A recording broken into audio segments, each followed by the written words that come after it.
Hello and welcome to another episode of the All Things Considered CX podcast. I'm your host, Bob Azman, and I'm glad to have you back for another session. And we have a returning guest to our podcast today, and I'm really excited about it. We're going to get into this, but he's got a new book out, and we're going to talk about that. And so I invited him back on the podcast, not only because the book was good, but because the first time he was on it, he was really good too. So he gets to come back again. And so the person I'm talking about is Eryc Eyl. And Eryc, if you would introduce yourself to our listeners. Sure, absolutely, Bob. Thanks. So I am Eryc Eyl. I am a speaker, coach, consultant, advisor, and now author of Stop Engaging Employees. And I work with organizations of all sorts to try to make work more human. That's fantastic. And we are going to talk about his new book, but before we get into that, Eryc, I kind of wanted to talk to you a little bit about, as I do with a lot of our guests, is what are you hearing out there in the experience land, trends, organizations? What do you hear that's going on with the people that you're working with? Yeah, great question. I think there's a couple of things that I would hit on. So one is a concern that I have, which is that that more and more conversations I have about experience are actually conversations about technology. And I'm a little concerned that I feel like the disciplines of experience management, going back to Lou Carbone first introducing that concept, um, was a disruptive force and really was intended to shake some things up. And I think now I'm worried a bit that it's being co-opted by technology and turned into a preserver of the status quo. So that's sort of a big mega trend, and we could talk more about that. But that's something that concerns me a little bit. I don't go in for the whole sort of CX is dead conversation. That's not really interesting. But I do think that CX is in danger of being turned into something it's different from what it intended to be. So there's that. But then the other piece of it, which does tie in a bit to the subject of my book, is that I think the need for human connection is of increasing importance. And I think the conversations that I'm having with folks, that can look a lot of different ways. That doesn't necessarily mean you and I having a conversation, but it does mean that feeling that I'm being at least that my needs are being met, that I'm being met as a human with needs and aspirations and fears and motivations, and that can look a lot of different ways. That can look like personalization for a very tactical sort of example, right? That can just, am I having an experience that I feel like is tailored to me? And I think that that's true for customers and employees and all humans. So I think that those are a couple of things that I'm noticing in my conversations that are a shift from maybe previous years. Mhm. Very interesting trends that you talked about. Let's talk about that first one. I Mm. have before customer experience, I was in customer service, and boy, we love to chase anything that would cut costs. Yeah. Technology, outsourcing, you name it, we ran after it to cut costs. And at least that was a mindset where instead of looking at the contact center as a profit center, it was looked at as a cost center, and how do you bring costs down there? And my fear about AI and all of this that's going on is we're doing the exact same thing. And so when you mentioned that to begin with, it was like, how can we make it less human Mm. using this technology? And I'd love to say, wow, I've encountered some really fantastic bots and AI, and man, it's just working beautifully. And every time I think of that experience, I think to myself, it isn't going very well. It doesn't Mm. feel Mm. very good when I encounter those.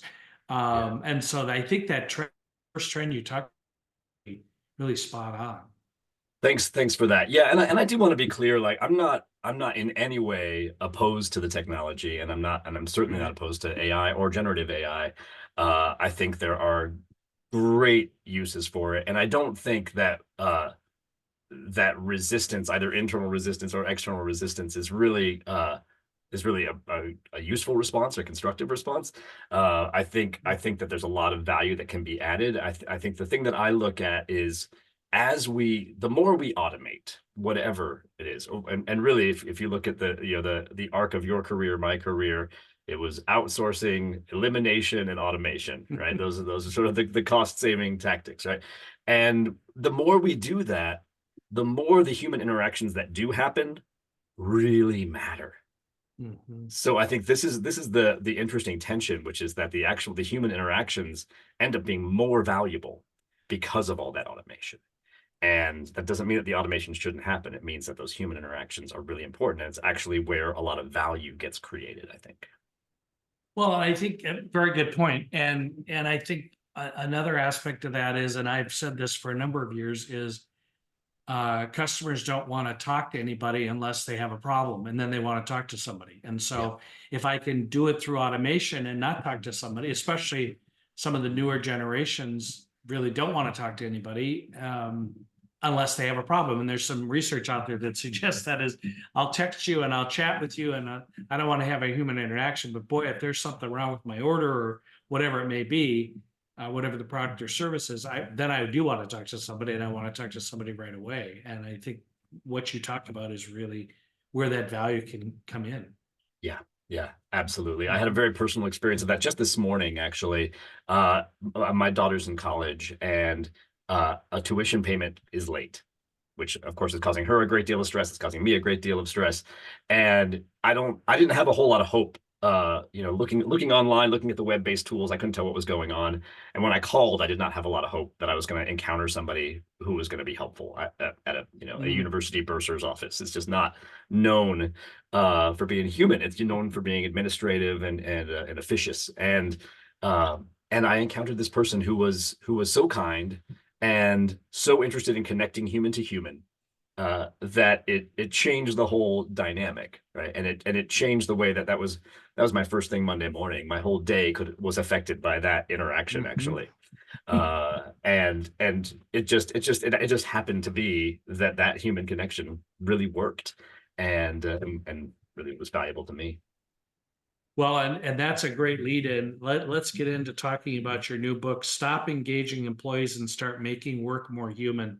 And before we came on the podcast, I shared with Eryc, this is for our listeners, I shared with Eryc, I said, what caught my attention is the first part of that book title, and Stop Engaging Employees. And in a world where that's all that's being talked about is employee experience and engaging employees and so forth, I just thought this was really intriguing. So let's not delay any further and get more into your thoughts behind it as you wrote it, and then some interesting things about the book. I'm really excited to learn about it.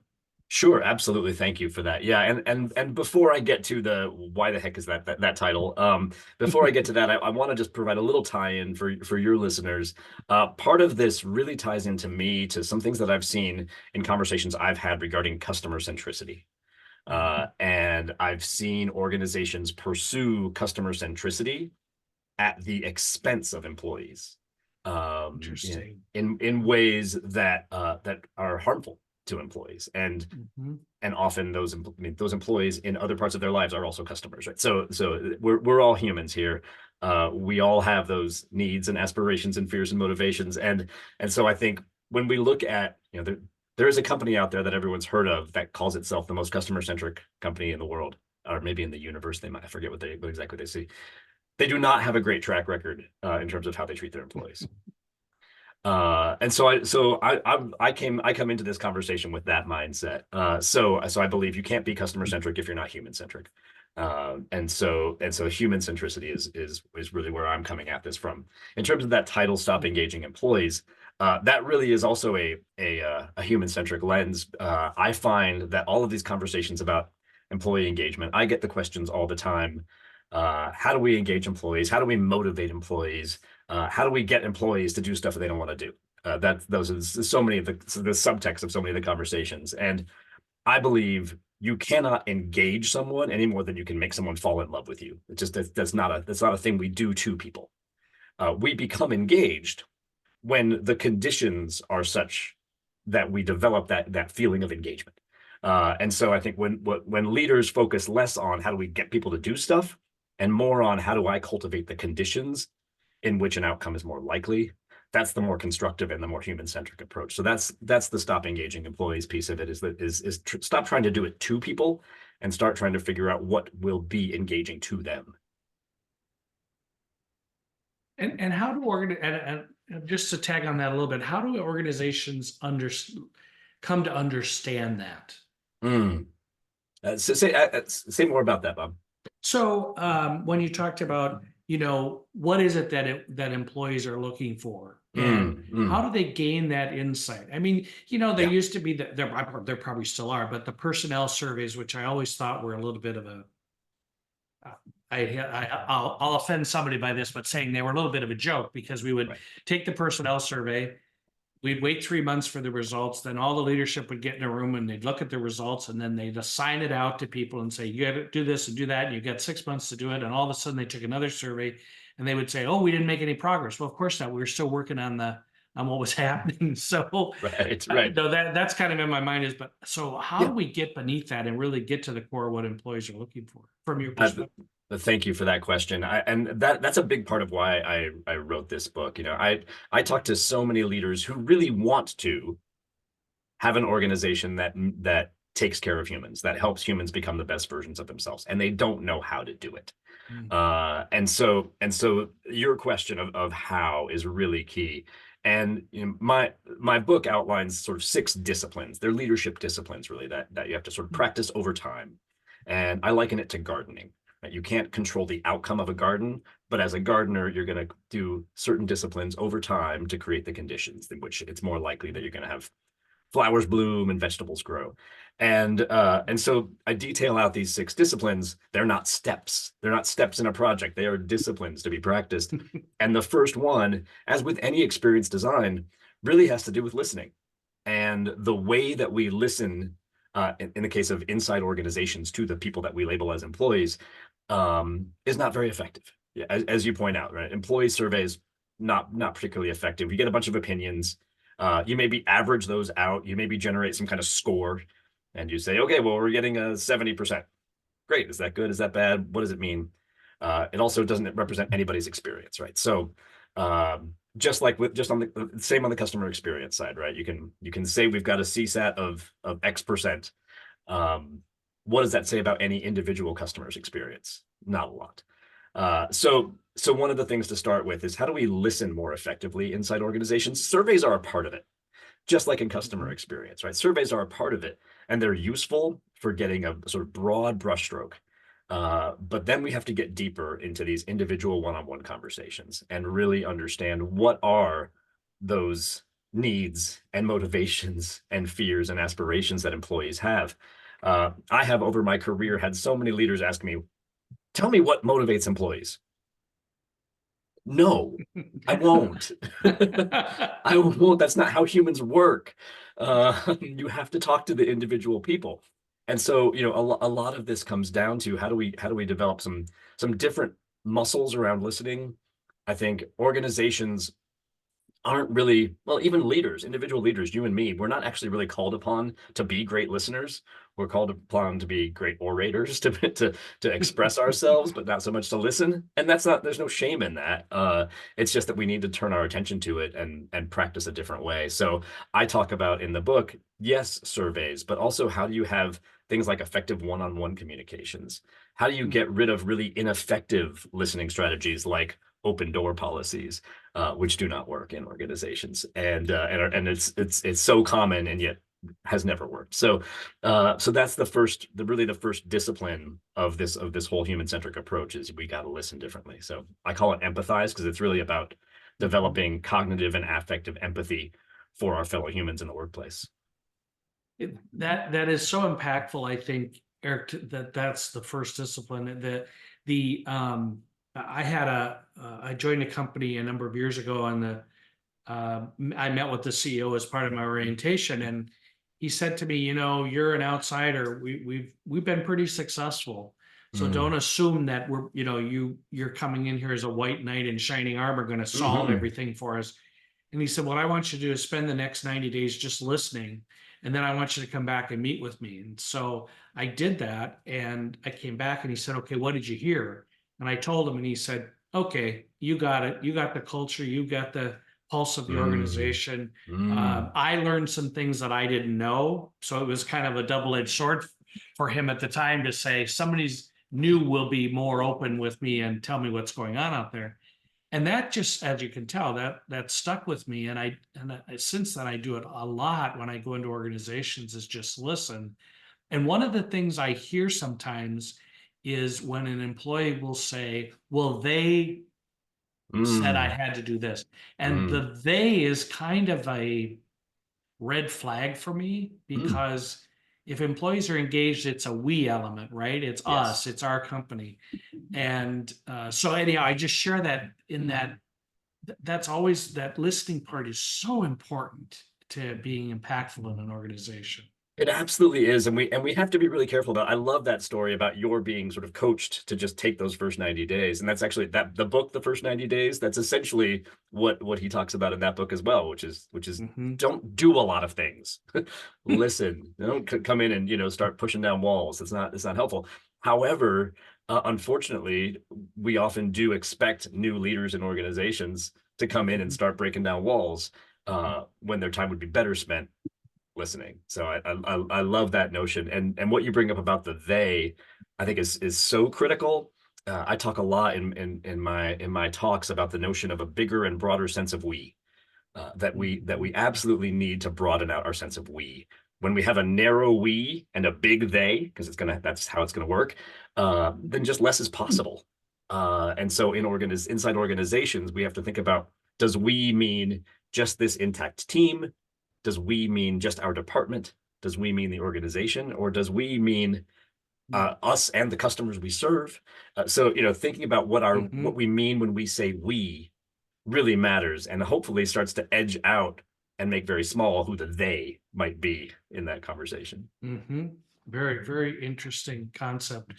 Do you think we're overcomplicating the process of listening and Mm, engaging employees? What are your thoughts along those lines? overcomplicating.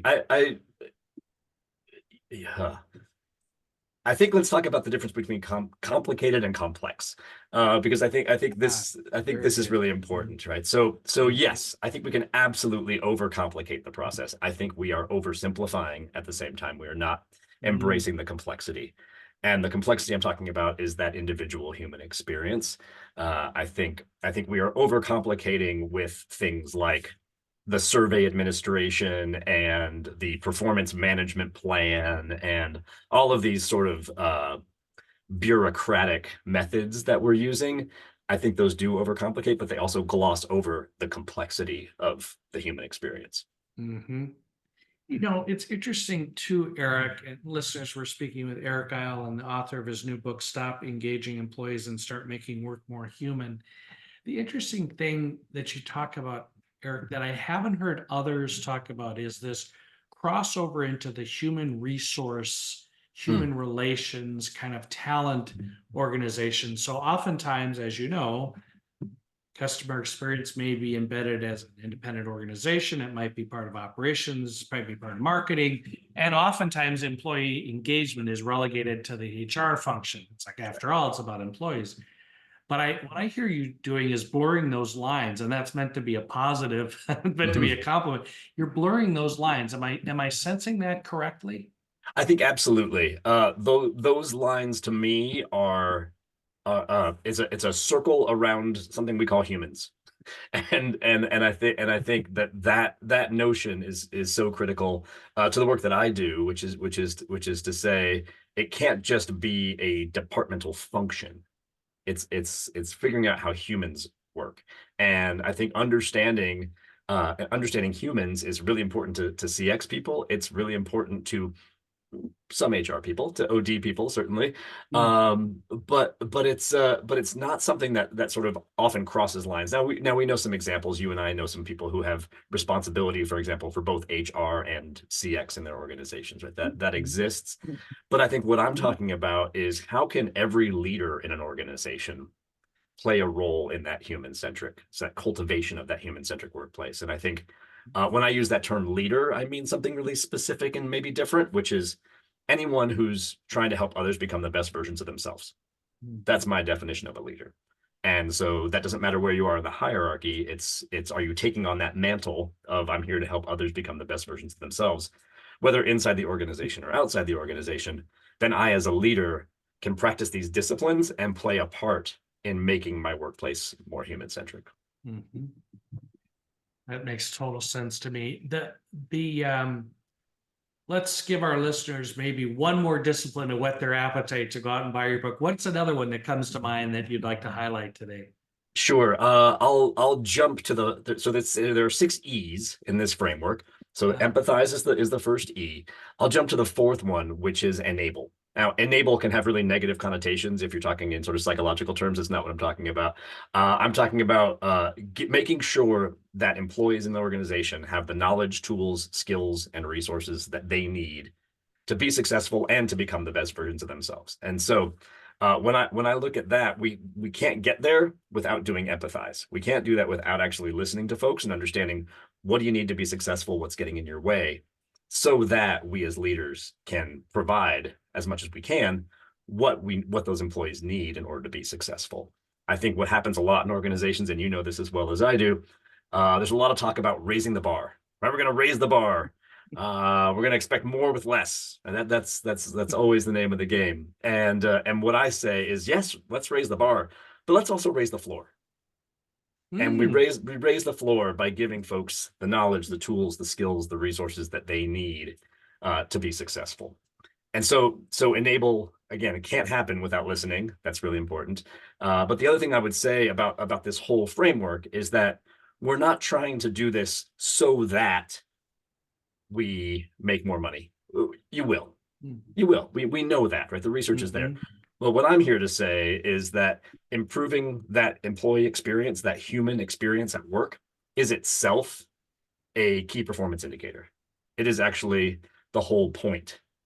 We formed organizations to serve us, not people to serve organizations. And so all of this whole process is really meant to help people, not just to extract more value from them, but to help us when we're at work achieve more satisfaction and fulfillment and self-actualization and flourishing in our lives. And so when we think about these 6 E's, I have that lens in mind as well, which is that we're not just trying to extract value from our fellow humans.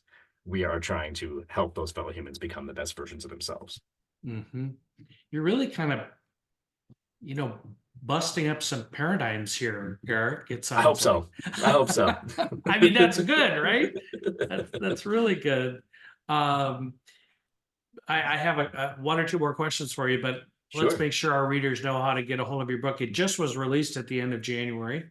That's right. And so I'm assuming it's on all the major book Yep. selling sites, but I'll let you talk about that too. Yeah, it's on all of the online platforms where you buy, and it's available in print and ebook. There will be an audiobook forthcoming. I'm still working on that because I narrated the audiobook and it's a lot of work.